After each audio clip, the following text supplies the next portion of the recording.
Meron niya pala sa akin, nagpahiram ng bike. Kaya naman pinakitaan ko sila ng aking skid truck stand. Kaya nga pala kami nandito dahil nga pala nag-practice si Papa Tampi.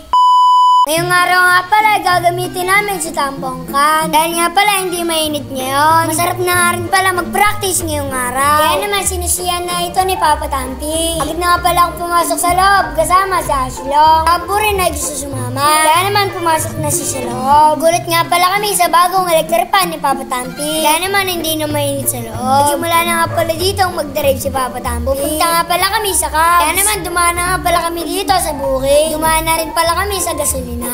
Kaslo nga pala yung naninibago sa sasakyan namin. After that nga pala, nandito na kami sa Cubs. Mabas nga pala dito si Papa Tampi para i-check ang gulo. Napansin niya nga pala, hindi siya medyo pantay. Kaya naman mamaya ipapalagyan niya ng silan. Ito nga pala, gusto na lumabas na Ashlong. Kaso nga pala, sinarado ni Tampong. Baka daw kasi ito'y tumalon. Pumunta nga pala kami sa mga dulo. Meron nga pala sa amin sumunod na mga bikers. Dahil daw ay nakilala nila si Tampong Can. Kaya naman pinakitaan nila kami ng skid. Nung nakita ko nga pala yung gulong niya ay napahawa ko. Ang gulong nga pala na ito ay walang tahe. Ang pangalan nga pala nito ay T-Slick. Kaya naman napahawa dito si Tampong na walang alam. After that nga pala ay merong nakakilala sa amin. Kaya naman shoutout sa kanila. Nagpa-picture nga pala sila sa amin ni Tampong. Kaya naman tamang pakit kami ni Tampong. Hindi ko nga pala alam kung anong itsura namin. Kaya naman pakilapag na lang sa comment section. Kaya nga pala dito ay wala kami mga suot na tsinelas. Si Ashlong nga pala ay gustong gusto na lumabas. Dahil nga pala ay nainip na si Ashlong sa kotse. Kaya naman pinalabas na namin siya. Kalabas niya, ang bilis niya mawala. Kaya naman hinahanap namin. Alam ko na dito na lang siya pumasok sa ilalim. Nagulat nga pala dito si Papa Tampi dahil nga pala ay ilang sa kotse.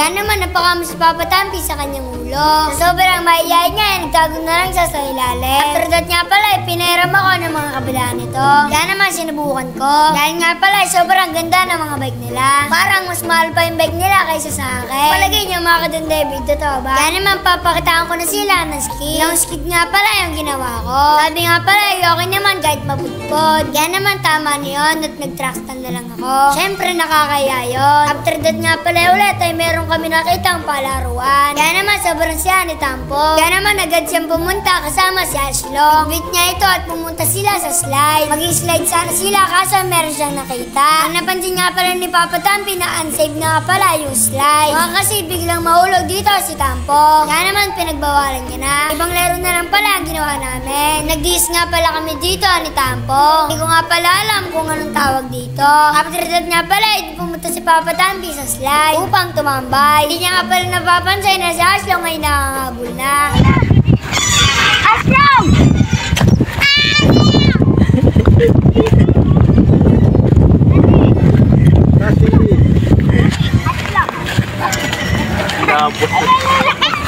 Ashlong!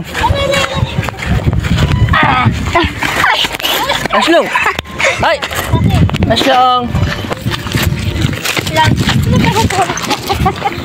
Sobrang lit nga pala ni Ashlong at sobrang tapang. Buta hindi siya pinatulan. Kaya naman ibinalig na namin to sa sakyan. Sobrang kulit na nga pala.